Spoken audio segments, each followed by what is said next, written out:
Okay, so here's the beginning of a piece that I'm calling One in a Million, and that title came about later on in the creation of this piece. But here, we showed just a few of the steps that I went through. I did the head study at least as part of Dragonary 2022.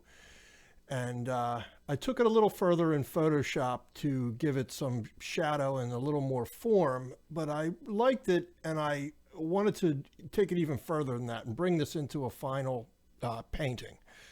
So I actually took that head and one of the other bodies from Dragonary, one of the 10, and I put them together in Photoshop and put the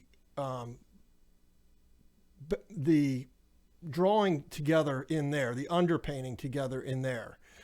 Put the mama's leg in the back there, and then tinted that brown, mounted down that underpainting, that digital underpainting, covered it with matte medium so that I could then begin to paint. Now, in the very early stages of this, you'll see that I sort of changed my mind from one of the color comps that I had and decided to go darker with the background. So I actually do a real quick layer of acrylic first, just to kind of get all the white beaten down in the back. And then when I go in with the oil here, you can really see a difference. Of course, it's much more opaque and creamy and all of the things that, oil paint is.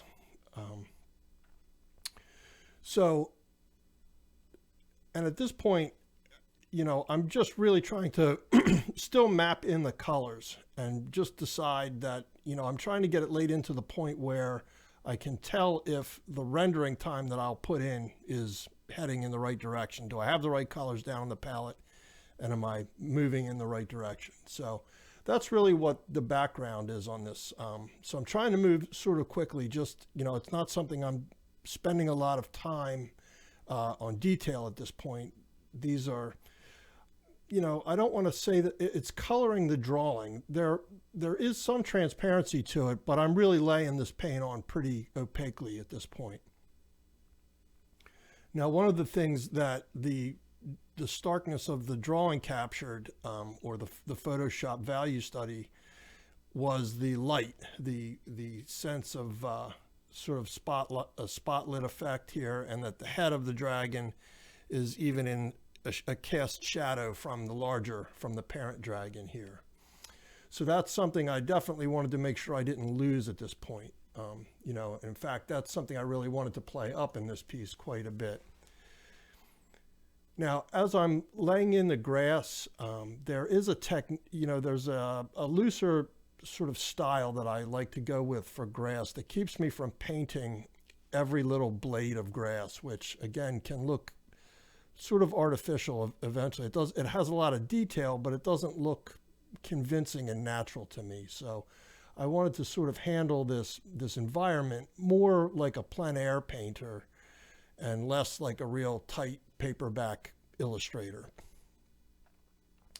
So again, with the first pass, even though, I know I'll probably go in and tweak some detail over it, I'm being aware of the brush strokes, the direction of the brush strokes and things like that are being created in the grass textures so far.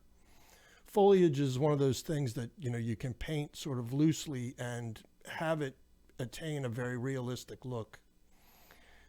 So now here through the rest of it, just trying to get, as I've said many times, just trying to get all of the canvas covered, get paint down on everything.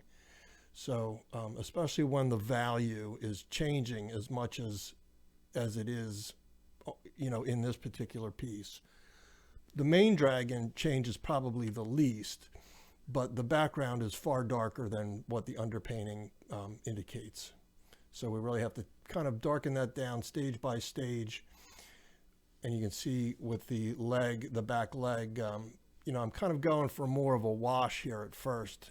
Part of that is to darken some of it down, but it's also that brown color that I'm using there is loaded with liquid, so that I know that everything else that I paint into this leg will dry very quickly.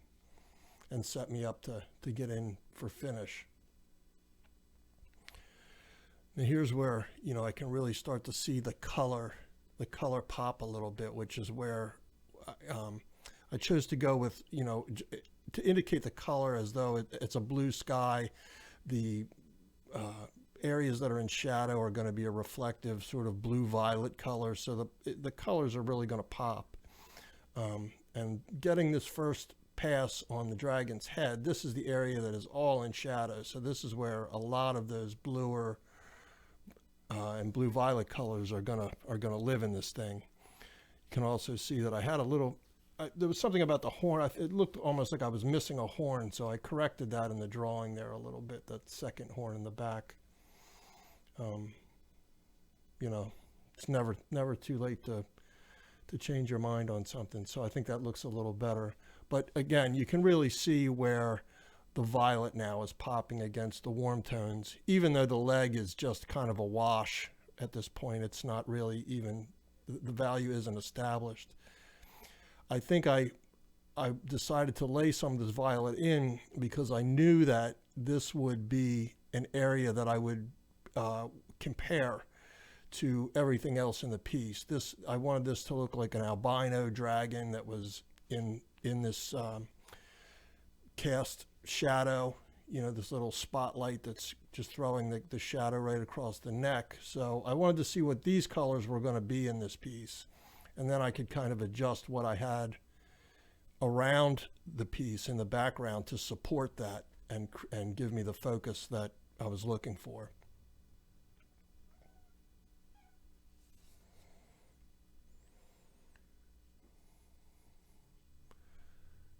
Now, I'm pretty happy with the palette moving along, and you can see I used some arbitrary bluer areas and more red-violet areas, and I think that just helps, again, break up the color so it doesn't look so monochromatic. I want it to look like there are some natural variations in the color.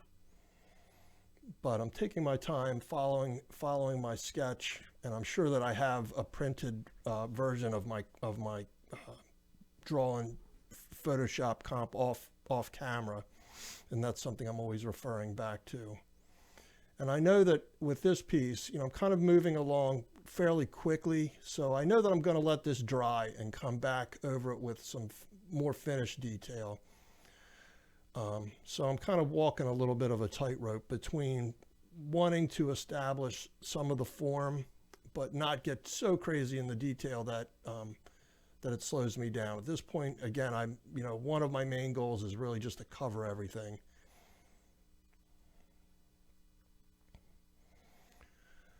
Now here once I get down to the shoulder in the lower area, the belly and stuff, you can start to see where I'll introduce the warmer tones. This is where we can really tell the temperature in the light, what's in the spotlight and what's in the shadow. And even though, I want the albino, the color of him to read as an albino and to read as white, there's a lot of colors in painting white. It's almost never white and gray. And you can see, so, and I'm also being very aware of that transition right where that shadow falls, because, you can tell a lot about the light from that.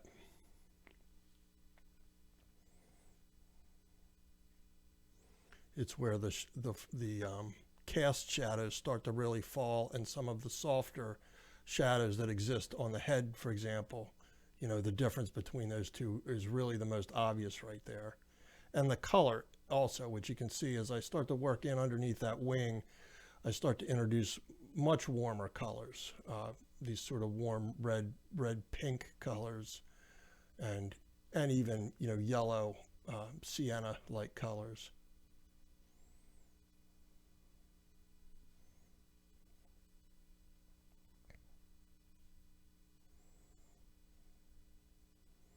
And again, white is a trickier thing to paint than a middle tone, I think, because just the value of it is so different. Everything is so high key and much lighter. Everything's bracketed up. So things that would normally fall to just a colorless dark really have a lot of color in them, a lot of chroma to those colors in this thing. And you can see that a lot in the wing.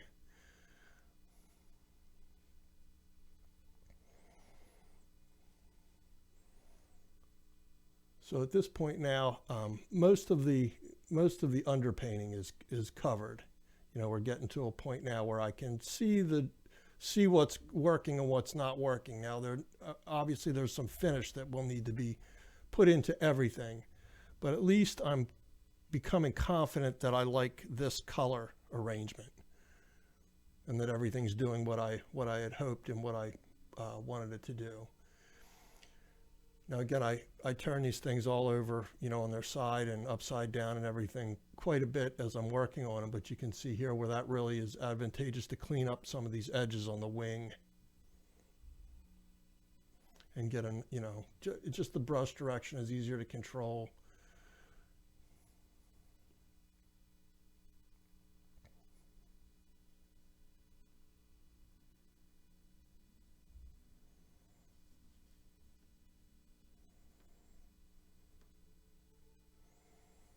And just start to work, you know, some of the details on the feet. I tend to in the drawing of the dragon itself, throw the feet away a little bit. I know that there's going to be a little bit of grass maybe coming up in or around it, and that'll all have to be worked together a little bit so that the dragon feels like he's properly sitting in that environment.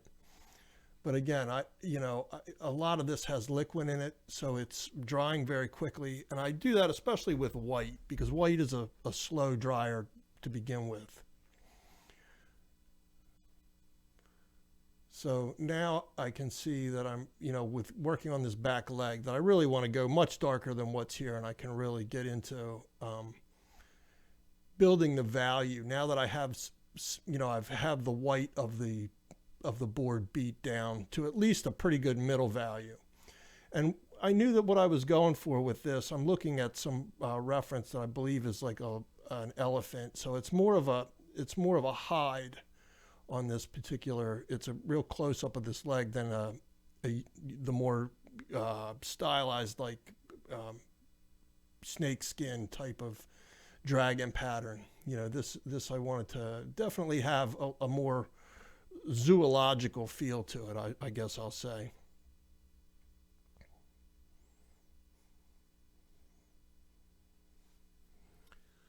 But again, you know, one of the things I was keeping in mind as I was painting this leg too, though, is that, you know, it had to meld nicely with the background. You know, there's a looseness to the brushwork that still is going to allow the real tight details that are going to wind up in the little dragon's head to pop forward and to give it just a little more focus and sharpness, so that, you know, I can definitely control the focus of the piece.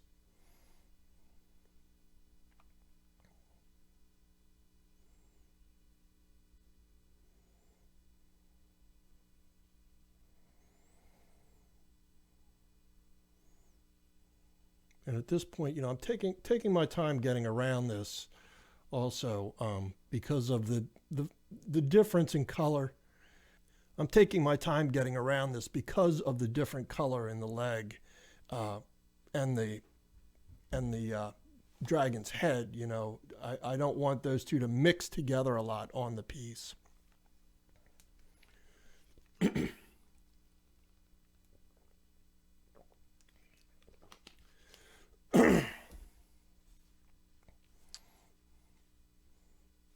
And again, you know, my main goal at this point is really, I am trying to, I love the wet into wet texture that I'm getting on the hide of, you know, the knee and of the leg, but I'm still really just trying to cover the canvas phase.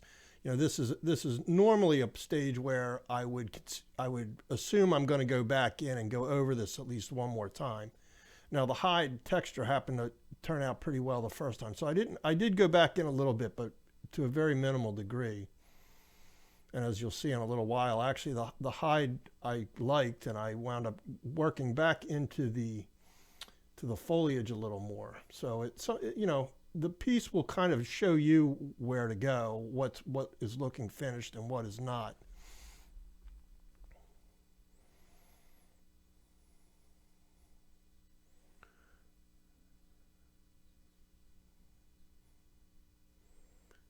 And of course, we got to get Mom's big foot here, the talons in.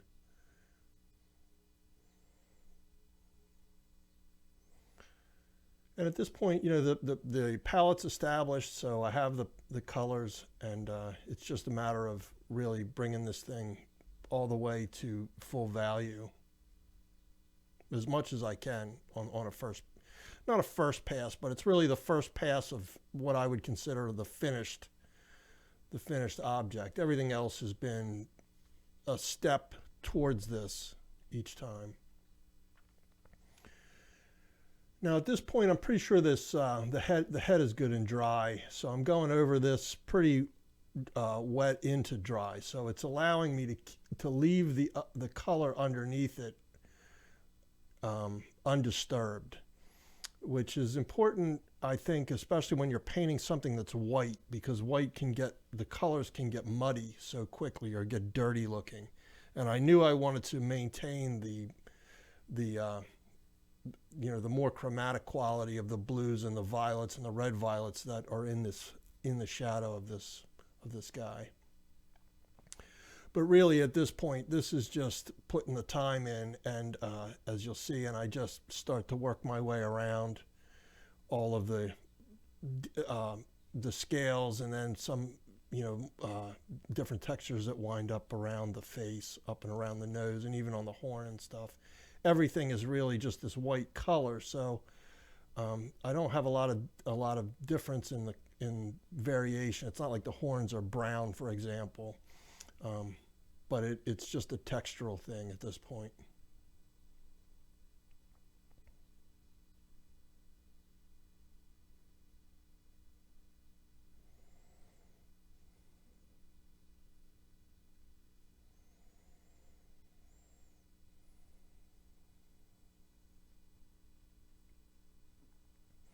Now at this point, this is my one of my smaller rounds that I'm using, but you'll see from time to time that I'll switch over to just a cleaner brush, and I just use it to blend the wet paint that's down on the piece, just to soften some of the edges.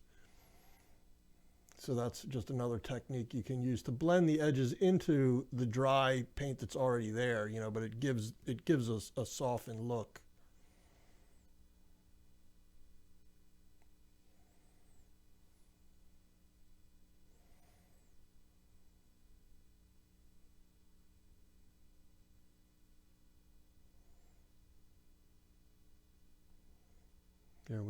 There we go.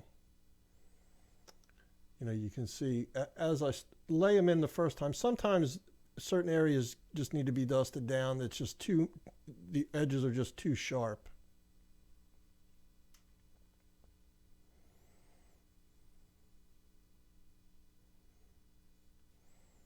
And then once I dust them down, I'll go back in and just establish little highlights or something of that nature, just to sharpen it up, if I feel that's even necessary.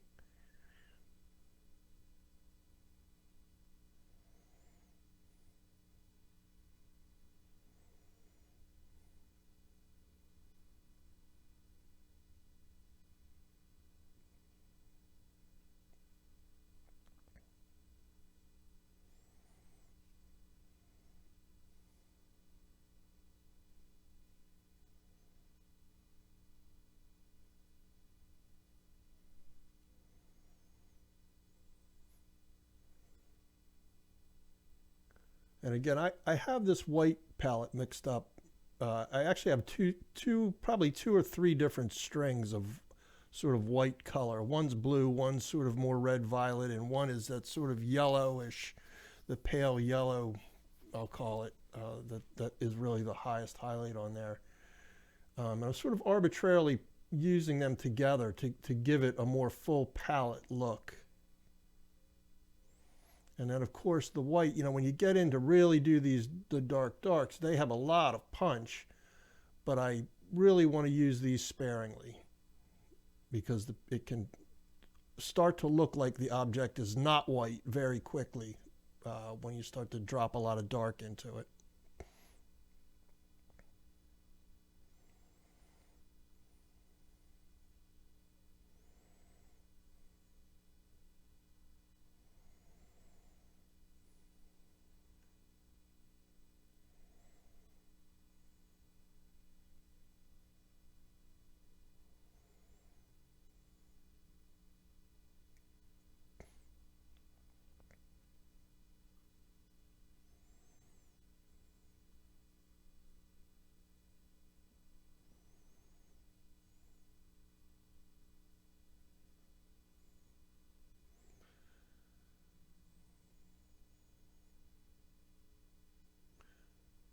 Now at this point, the dragon's pretty close to being done. I've realized the back leg bothered me a little bit. It looked a little thick at the top.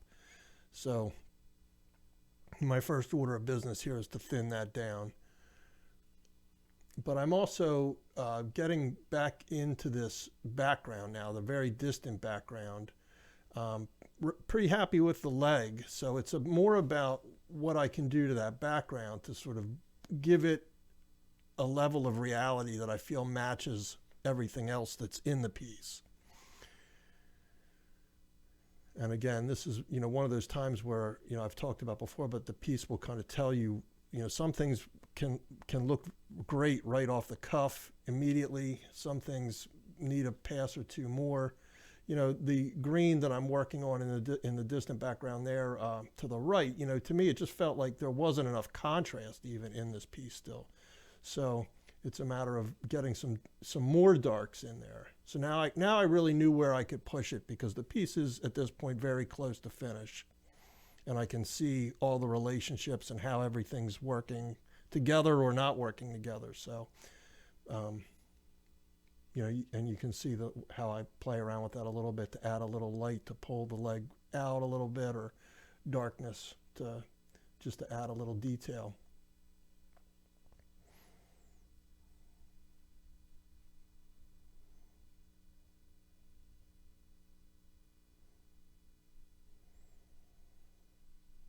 And I stress the importance of reference that I use quite a bit, but I'm sure that off camera I have a handful of pieces of forest reference, just various stuff. It's not any one thing that I'm trying to mimic, but they're just little passages of light, or how the foliage looks in a more general light, or something like that. So I'm really looking to try and just capture an essence from the reference that I'm looking at in this case, especially because I'm trying to keep the background fairly loose. I mean, this is a smaller piece, so it's not, it's not something where we can see what species the plants are in the background and that kind of thing. It's more of a backdrop for this nice little spotlit effect on the white texture.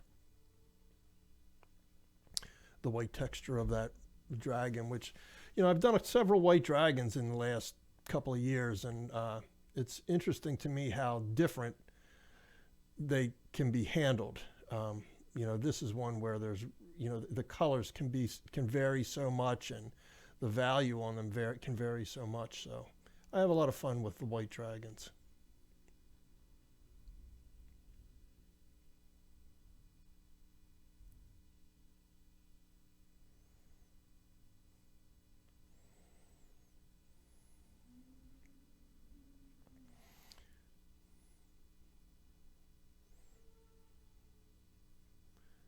And again, that foreground that we laid in before, it's just a matter of going in and pecking in a few darks and highlights in between the toes and things like that will help me get to finish on this.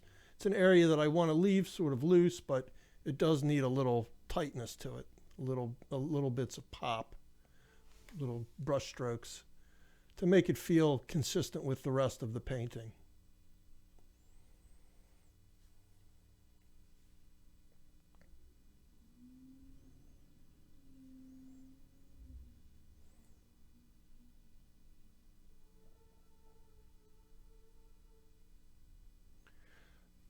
Now, one of the things towards the end, I realized that, this guy looked a little odd without a tail. It was something I thought I could get away with just turning it back behind him. But I do put a tail on him. I don't know that I have that in this video, but I add a tail and just a little piece of a back front leg, just to sort of balance him out as well.